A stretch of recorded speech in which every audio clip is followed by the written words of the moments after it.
Regular verb হচ্ছে সচরাচর যেসব ভার্বের সাথে ইডি যোগ করলেই আমাদের পাস্ট ফর্মটা হয়ে যায়, কিন্তু ইরেগুলার ভার্ব যেগুলো আছে এগুলোর ক্ষেত্রে এটা কমপ্লিটলি চেঞ্জ হয়ে যায়। ওই সময় আমাদের ইডি যোগ করলে জিনিসটা ইনকারেক্ট হয় অথবা ভুল হয়।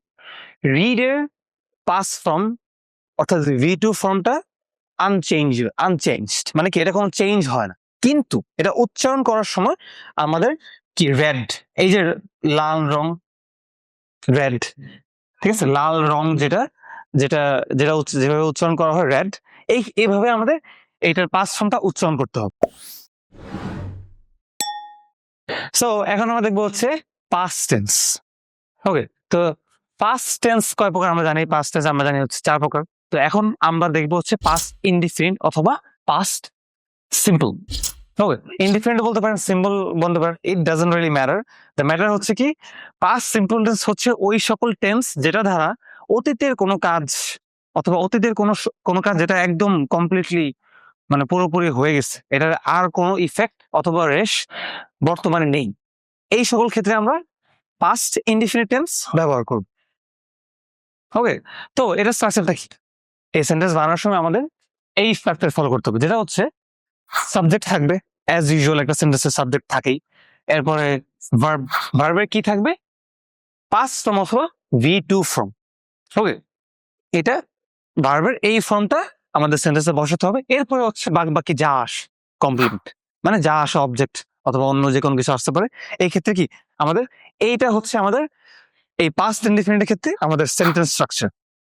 ওকে, এখন আমি যে বললাম এখানে পাস্ট ফর্ম অথবা V2 ফর্ম, এটা বলা একটা রিজন হচ্ছে অনেক, আমি এমনও স্টুডেন্টস দেখেছি যারা V2 ফর্ম চিনে কিন্তু পাস্ট ফর্ম কোনটা এটা জানে। তো এই ক্ষেত্রে এটা আমি স্ল্যাশ দিয়ে দিলাম, V2 ফর্মটাই হচ্ছে আমাদের পাস্ট ফর্ম। এটা পাস্ট ফর্মে ট্রান্সফর্ম করার সময় এই ভার্বটা আবার দুই ভাবে বিভক্ত হয়। কিভাবে? যেমন একটা হচ্ছে কি রেগুলার ভার্বস, ওকে, রেগুলার ভার্বস, আরেকটা হচ্ছে কি ইরেগুলার ভার্বস।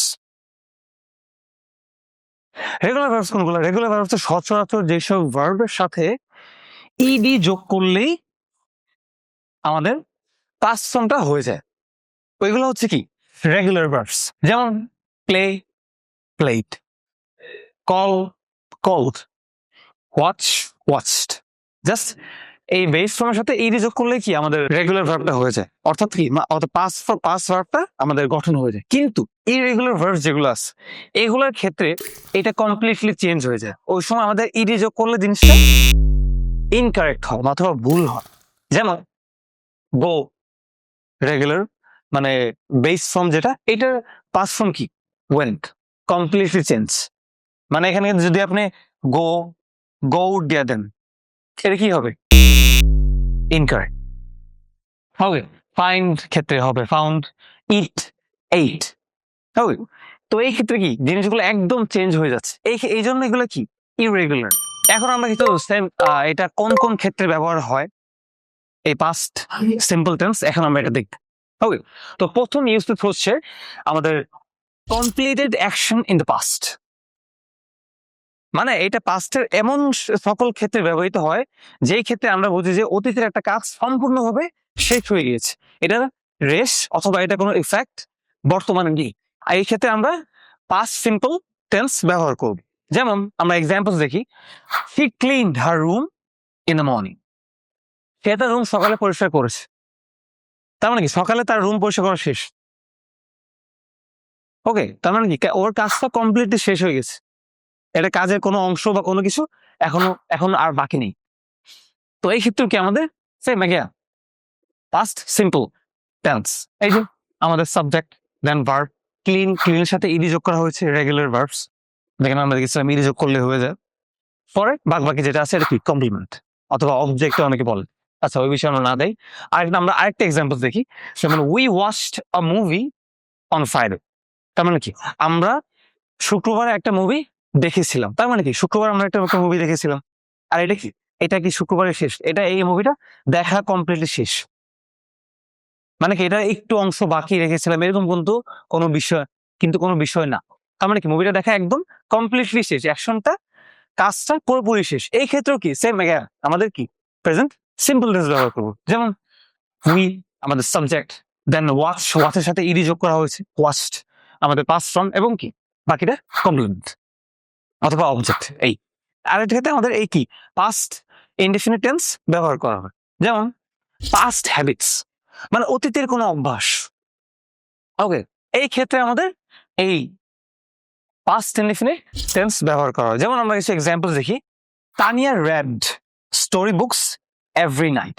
ওকে, এখানে আমি জানা রাখি রিডের পাস ফর্ম অর্থাৎ V2 ফর্মটা আনচেঞ্জড, মানে কি এটা কোনো চেঞ্জ হয় না, কিন্তু এটা উচ্চারণ করার সময় আমাদের কি রেড, এই যে লাল রং রেড, ঠিক আছে, লাল রং যেটা যেটা যেটা যেভাবে উচ্চারণ করা হয় রেড, এইভাবে আমাদের এটার পাস ফর্মটা উচ্চারণ করতে হবে, কিন্তু কি এটার স্পেলিং সেম থাকবে। যেমন Tania read story books every night, তার মানে কি তানিয়া প্রতি রাতে গল্পের বই পড়ত।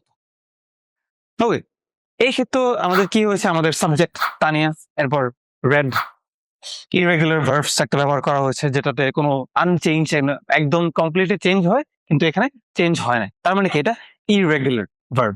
এরপর আমাদের কমপ্লিমেন্ট। ওকে, এই ছিল আমাদের কি প্রথম এক্সাম্পল। আমরা লাস্ট একটা এক্সাম্পল দেখি, Rafi played cricket every afternoon. তার মানে কি রাফি প্রতি সন্ধ্যায় অথবা প্রতি বিকালবেলা ক্রিকেট খেলতো। ওকে, তার মানে কি ও প্রতিদিন, এটা ওর একটা অভ্যাস ছিল, অতীতের একটা অভ্যাস ছিল। এখন খেলে কি না খেলে এটা ইম্পর্টেন্ট না, ইম্পর্টেন্ট হচ্ছে রাফি প্রতি বিকালবেলা ও ক্রিকেট খেলতো, তার মানে কি এটা অতীতের একটা অভ্যাস।